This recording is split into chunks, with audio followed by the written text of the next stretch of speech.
Hey guys, it is April from Getting Hygge With It. Today I am doing another Top 5 Wednesday. The theme of this week is favorite angsty romances. I am doing a little bit of a cheat here and doing like a mix between angsty characters and angsty romance. So I am doing a mix of unhealthy angst versus healthy angst, or what I deem to be unhealthy and healthy. So let's jump right in. The first book I want to talk about is The Dinner. This follows two couples. The men in these couples are brothers and they don't get along at all. Now, they meet for dinner and they meet to discuss what their sons have done. And as the book progresses, you find out what their sons have done. This is such a great book. It's like an onion and it's absolutely amazing to peel back all of the layers. But the angsty character that I want to talk about is one of the sons in The Dinner. The angsty character in The Dinner was definitely the son of the narrator. He's just like a classic, unhealthy, angsty teenager who thinks that there should be absolutely no repercussions to his actions. He should just be able to move on with his life like he is perfect and has done nothing wrong. I absolutely hated this character so much. A little bit of teenage angst, fine. We all went through it as teens, but this degree of selfishness in a character is just appalling. The next character who has an abhorrent amount of unhealthy angst is Emma from Sharp Objects.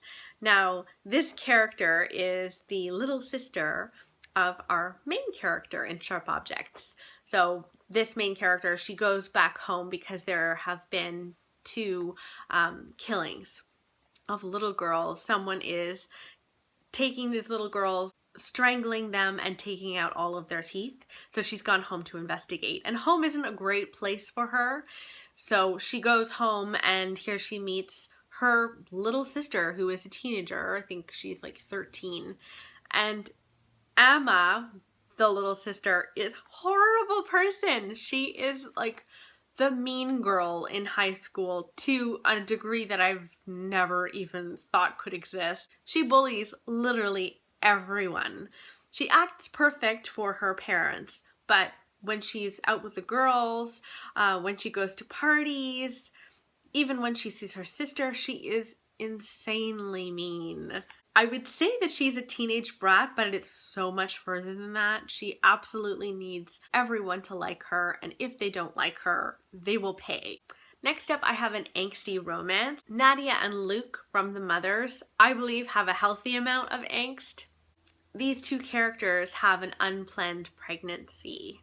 Now, Nadia is a straight A student. She's about to go to college, and Luke is a football star. He has injured himself, so he no longer can play football.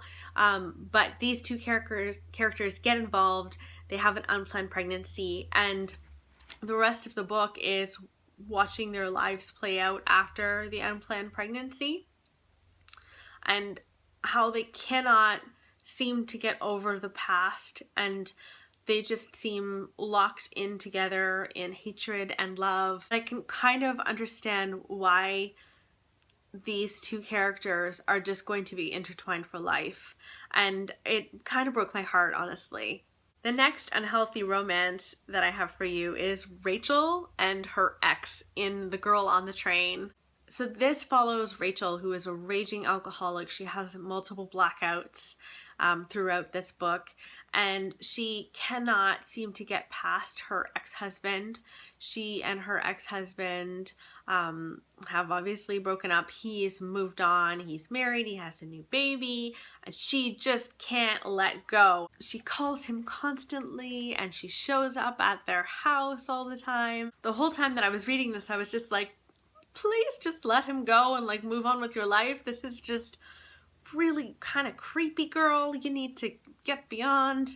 But it's also super fascinating at the same time, and you kind of want to see what she'll do next. The next angsty romance that I have that I think is really healthy, actually, is Rachel in Heartburn. So in this book, Rachel is married to Mark. And I think it's like 7 months into her pregnancy, Rachel finds out that Mark is cheating on her. Not only is he cheating on her, he is cheating on her with her best friend, which is terrible. Now, I love this book because I think this was really a cathartic writing experience for Nora Ephron. This is based on Nora Ephron's real life. She was married to Carl Bernstein. He was actually the guy who broke Watergate. He was one of the journalists, the 2 journalists that did that. So he was hot stuff back in his day, and he also left her while Nora Ephron was pregnant. I think that's how the story goes. She wrote this to get out all of her anger at him, and she published it, and he actually begged her not to publish it. And I don't know if he ever actually did forgive her for publishing this book, but I really think that she had every right to do whatever the hell she wanted after that. So those were all of the books that I wanted to talk to you about today. Please subscribe if you haven't already and comment below, and I will see you next time. Okay, bye!